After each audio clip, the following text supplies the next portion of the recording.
Salut à tous et bienvenue sur ce Daily Crypto où je vous condense les actualités crypto et blockchain de la journée. Et aujourd'hui on va voir entre autres le Bitcoin qui fracasse les 47 000 $, Coinbase qui pourrait s'étendre en Amérique du Sud et qui va être de plus en plus intrusif, la Corée du Sud qui continue à creuser l'écart dans le secteur des cryptos, ou encore une mauvaise nouvelle pour les utilisateurs de la plateforme crypto.com. Bref, je vais vous parler de tout ça et du reste des actualités de la journée. Mais avant de rentrer dans le vif du sujet, je vous rappelle que mes vidéos ont un but informatif et que je ne suis pas un conseiller financier. Et je vous invite également à me suivre sur Twitter et mes autres réseaux sociaux que vous trouverez en description. Et bien sûr, si vous appréciez ce format, pensez à défoncer le pouce bleu et à vous abonner pour être notifié dès que je sors une nouvelle vidéo et ainsi être au courant des dernières actualités du monde crypto. Et on commence avec l'état du marché en ce lundi, avec un marché crypto qui est en pleine explosion alors que le Bitcoin est de retour au-dessus des 47 000 $.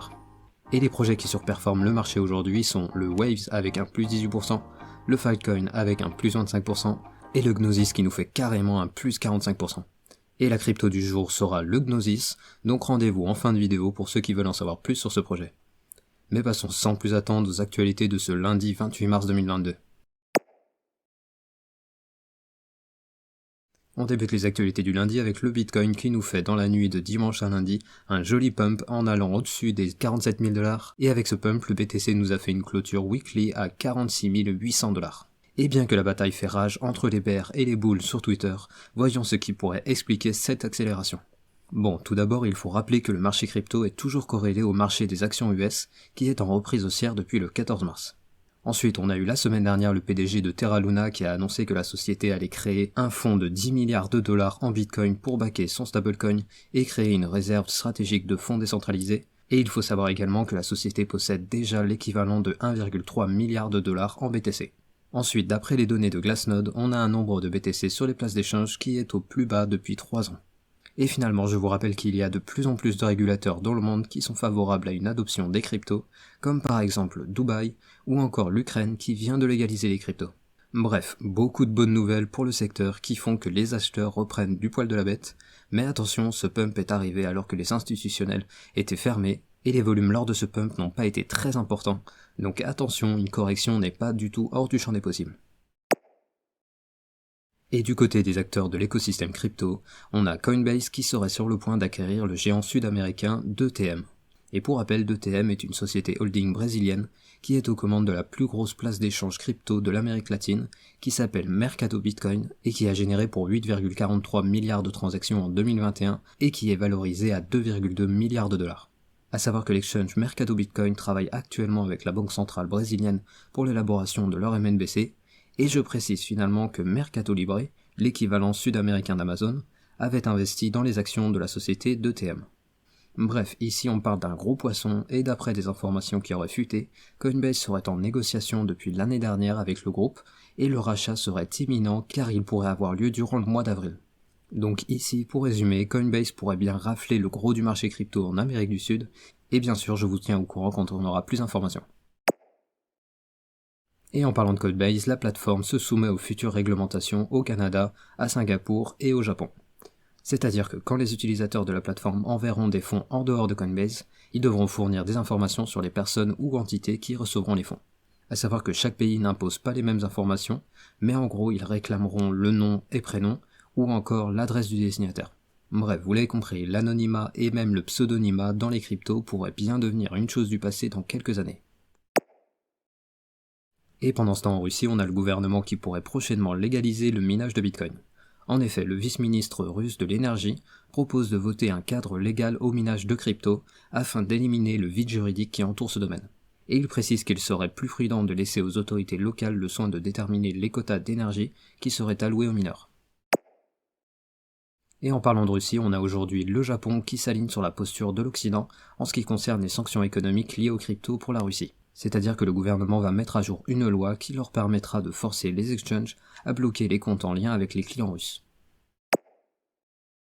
Partons maintenant du côté de la Corée du Sud avec la société SK Square qui pourrait investir 1,6 milliard de dollars dans le développement des technologies blockchain. À savoir que SK Square est une société d'investissement qui est spécialisée dans le secteur des semi-conducteurs. Et ici on parle d'une société de Corée du Sud qui est, je vous le rappelle, très en avance sur l'adoption, la législation et la démocratisation des cryptos. Et donc leur PDG a annoncé un plan d'investissement sur 3 ans d'1,6 milliard de dollars pour les semi-conducteurs, la blockchain et les actifs numériques. Bref, la Corée du Sud avance très vite dans le secteur crypto et blockchain, pendant qu'en Europe on est en train de se demander au Parlement si on va interdire les wallets non hébergés.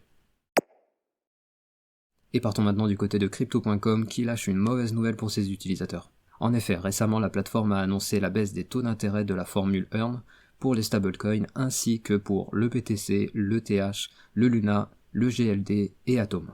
Par exemple, pour les dépôts de Luna, Atom et EGLD, les taux sont désormais de 1,5% en flexible, 2,5% en bloquant 1 mois et 4% en bloquant 3 mois. Et je vous rappelle que, par exemple, sur Maillard, il est possible de stacker ces EGLD pour des taux allant entre 10 à 14%. Et pour les stablecoins, il y a également une baisse avec par exemple un taux de 6% en bloquant 3 mois, alors qu'auparavant le taux était de 10% en bloquant 3 mois.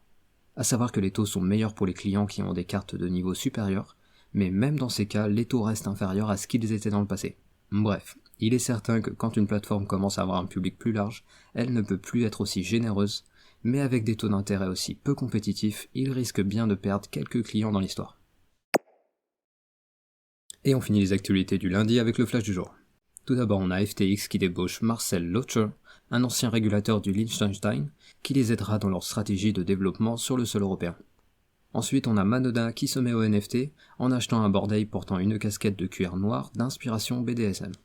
Et finalement, en parlant de NFT, on a Marc Herpeles, l'ancien CEO de Mangox, qui propose de minter des NFT gratuits à ses anciens clients.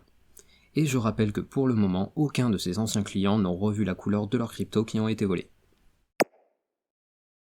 Et parlons maintenant de la crypto du jour qui est Gnosis avec son token GNO. Alors tout d'abord, le projet est actuellement en 92e position avec un market cap de 947 millions de dollars. Et donc Gnosis, c'est quoi ? Eh bien il s'agit d'un projet qui a été lancé en 2018 et lors de leur ICO ils ont mis en vente 5% de la supply et ils ont ainsi récolté 12,5 millions de dollars en quelques minutes. Et à la base, Gnosis était un projet qui se concentrait sur un marché prédictif basé sur Ethereum, qui permettait de faire des paris sur à peu près n'importe quoi, et les paris étaient bien sûr gérés par des smart contracts qui faisaient appel à des oracles pour déterminer les gagnants des paris.